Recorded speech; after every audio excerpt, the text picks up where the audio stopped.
Bonjour et bienvenue dans Bref de poésie. Nous retrouvons aujourd'hui les mots de Myriam O et sa pugnacité poétique que j'adore. Libre de ne pas faire son âge, de ne pas jouer le jeu du genre, libre de ne pas gravir l'échelle sociale, de faire tomber l'arbre généalogique, libre de redéfinir les notions, de réinvestir le temps qu'il reste, libre de respecter la foi, la loi ou les saisons, libre de se mettre en orbite, libre d'interprétation et la vie, libre de porter ses origines, ses seins, ses couilles, ses doutes sans en faire des trophées, sans s'en faire des boulets, libre de penser hors du champ prévu à cet effet, libre de pondre des mômes, des poèmes ou des ponts à la pelle, libre de rire, même noir, même gras, libre de pleurer parce qu'il y a de quoi, libre d'en crever, oui, mais la gueule ouverte qui n'a pas craché son dernier mot pour repousser les limites de la liberté. Maman, je comprends pas. Il y a une dictature qui est en train de pousser là où on nous a donné la vie. D'habitude, il convient d'arracher les mauvaises herbes, là où on les arrose, en pleine sécheresse. Maman, je comprends pas.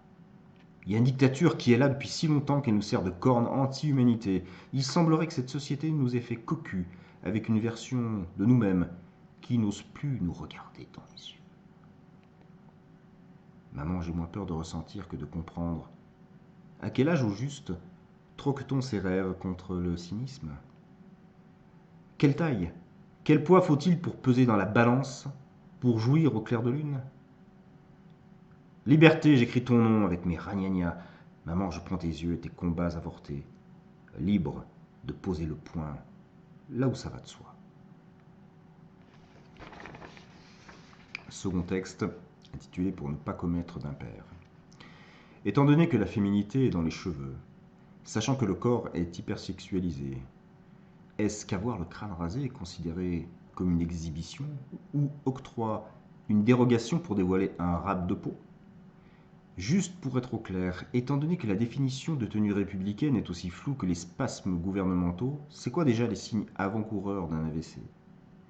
Étant donné que l'appel au viol est dans la tenue, sachant que l'homme est un animal, est-ce que le port de la cravache est considéré comme un délit ou risque d'appâter la meute en rue du quartier?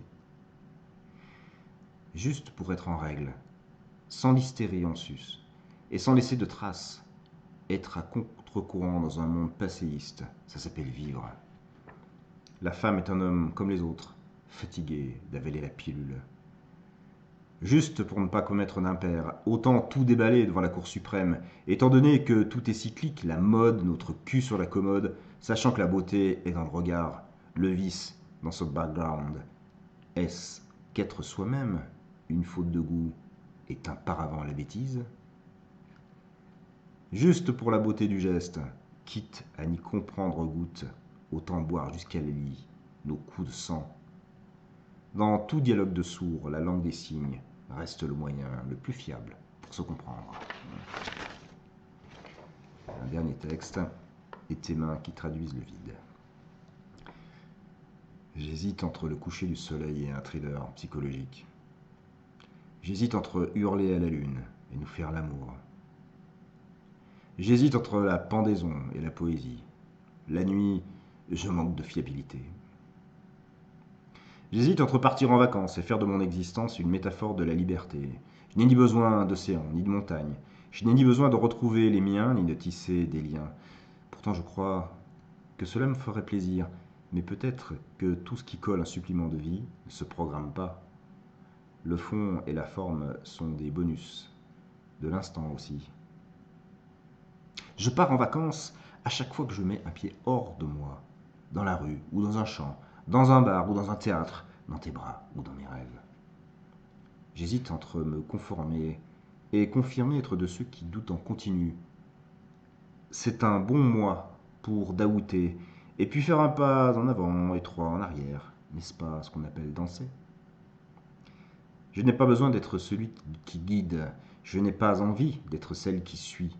Pourquoi faut-il toujours établir un rapport de force jusqu'au cœur de la beauté? J'hésite entre la fièvre de vivre et la fatigue d'être. Regarde, des fois même les coquelicots courbent l'échine, et le soleil qui s'en fout, et tes mains qui traduisent le vide. J'hésite entre jouer carte sur table et me taire à jamais. Le vide est beau entre tes mimines. Peut-être ne faut-il rien demander de plus à la vie que ce qu'on peut créer soi-même. Ce qui émane d'énergie d'un coup pour rien. Et ce poème qui t'a traduit que dalle. Et qui en traduit beaucoup quand même des choses. Voilà. J'aime beaucoup la poésie de Myriam et je vous souhaite de passer en la compagnie de ces mots. Une très belle journée en poésie. À très bientôt.